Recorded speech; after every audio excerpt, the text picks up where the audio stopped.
Fala galera, mais um vídeo aqui pro canal. Voltamos ao normal, né? Claro que eu não achei que o Vasco fosse golear hoje. E claro que eu achei que não ia ter uma atuação daquelas, né? E era preocupante depois da goleada o rendimento da equipe voltar a ser frágil. É muito claro isso. Mas o que me chama atenção, cara, é que a cada 2 jogos parece que vem algum jogador e começa a errar, sabe? Individualmente falando. Porque assim, a gente tá falando de lances do começo do jogo que determinam o resultado da partida. Assim, hoje o Piton, ele simplesmente errou o passe, né? Um passe que não era para ser dado. O jogador tava de costas, ele tentou dar o passe e pulou com o braço aberto. Todo mundo sabe que você dentro da área você tem que botar o braço para trás. Você pode discutir se foi pênalti ou não, mas é assim que está acontecendo já tem um tempo, né? As arbitragens estão marcando isso, né? A bola bate aqui, né? Ele está com o braço aqui, a bola bateu aqui. E aí você toma um gol com 1 minuto, né? No caso do pênalti foi com 30 segundos. Isso condiciona o jogo para o adversário, condiciona o jogo para o Vasco. E o psicológico já vai para... acaba, né? Parece que o Vasco é assim. Mas o que chama atenção é que assim, teve um gol com 40 segundos no jogo contra o Atlético Mineiro. E teve o lance do Hugo Moura contra o Santos com 30 segundos, que se fosse um juiz mais enérgico ou o VAR chamando, seria expulso. Então assim, seria mais um jogo, mais um início de jogo que ia ser colocado tudo por água abaixo, por conta disso. Ainda bem que não expulsou. Aí eu falo, pô, o que a gente faz, sabe? Qual é a culpa, às vezes, do Diniz, né? Eu vou falar dele daqui a pouco, mas tem coisas que são... não tem culpa do técnico. Se o cara consegue fazer lances bizonhos desse, não tem como você culpar o treinador, pô. Não tem. Repito, o maior culpado sempre disso tudo é a diretoria com um elenco mal formado. E vou falar também da diretoria daqui a pouco. Agora, em relação ao jogo, o time hoje foi, acho que, uma das piores partidas com o Diniz. Eu digo isso por quê? Porque o time não criou. O time não assim, em vários jogos o Vasco criava e perdia gols. Hoje praticamente o Jandrei não fez uma defesa. Estou falando de um goleiro que é baixo, goleiro que não é um grande goleiro, não faz grandes defesas, sabe sair com o pé, mas não é um grande goleiro. O Vasco não soube, em nenhum momento, isso, não acertou nem no alvo a bola. E aí com 15 minutos você está perdendo de 2-0. 15 minutos. O segundo gol sai de uma cavadinha do Jandrei lá na ponta, que o Piton tira de cabeça, a bola bate, volta e tá o Nenê sozinho, com 43 anos de idade, para pifar uma bola pro atacante. E assim, era o Nenê sozinho.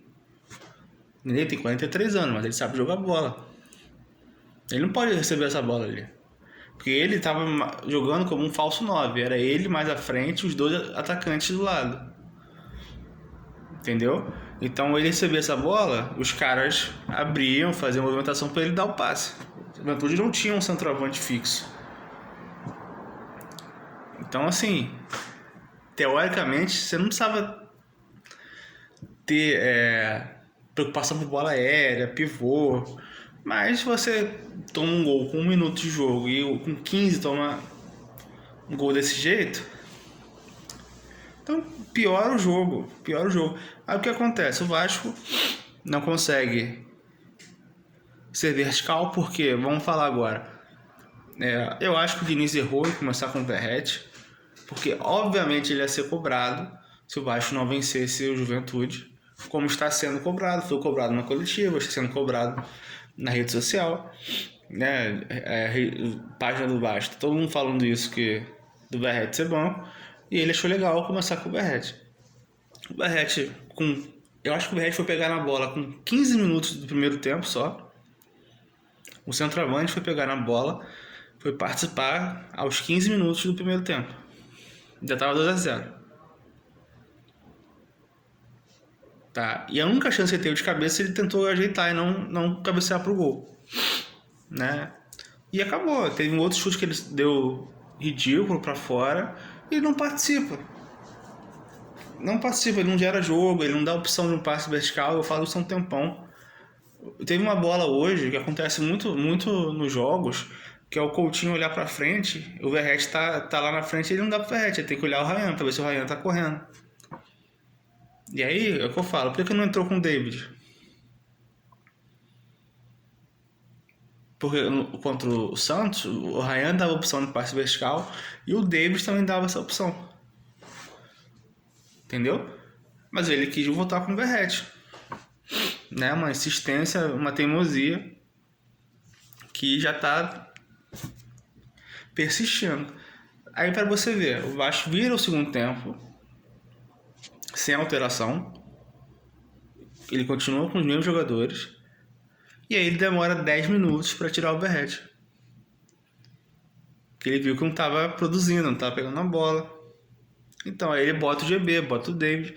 E aí ele abre o time. Eu acho que só o David seria mais útil no lugar do Verratti.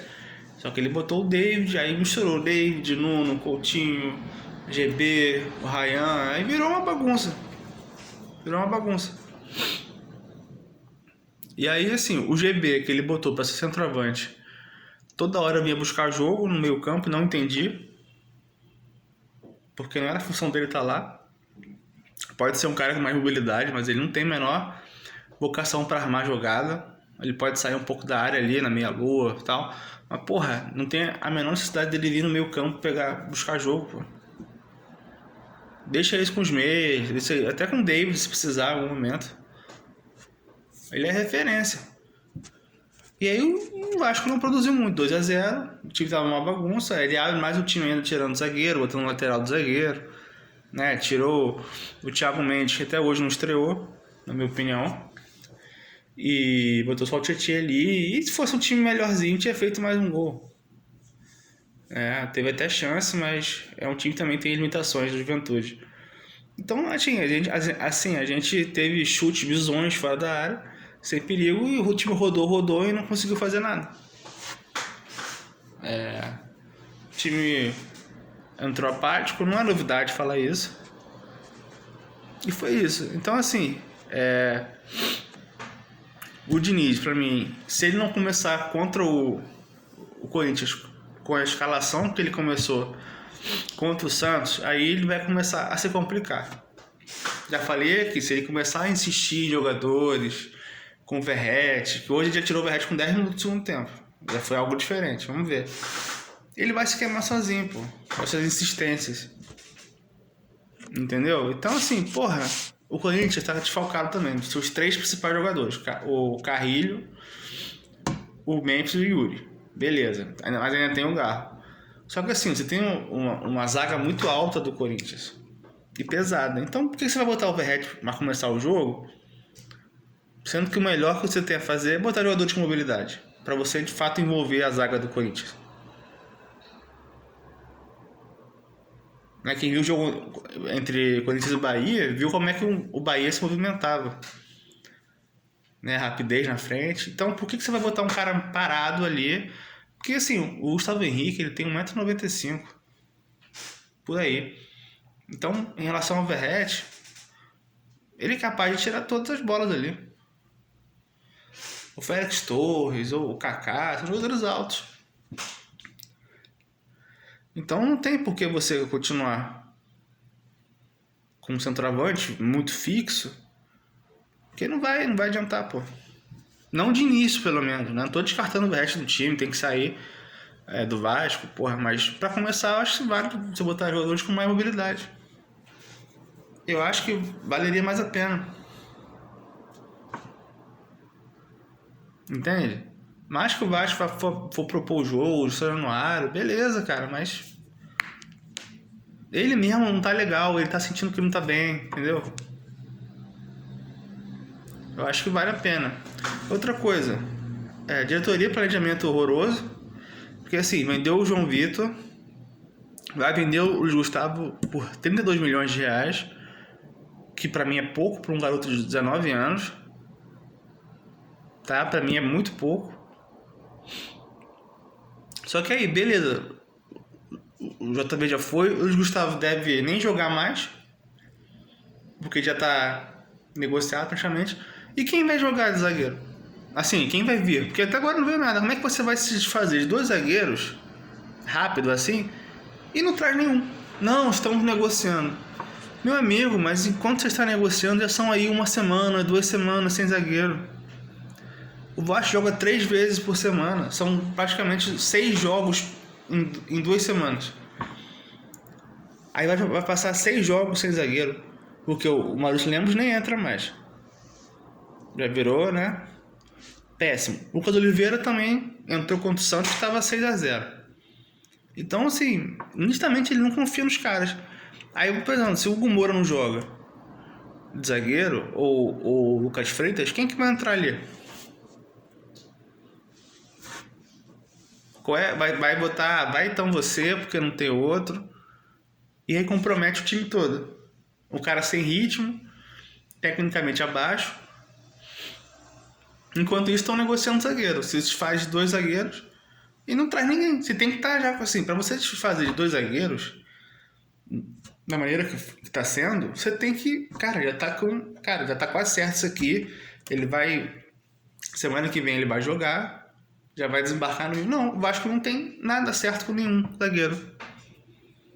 Nenhum. O Moro tá pendurado. Se ele toma um cartão agora contra o Corinthians, contra o Sport, quem vai entrar?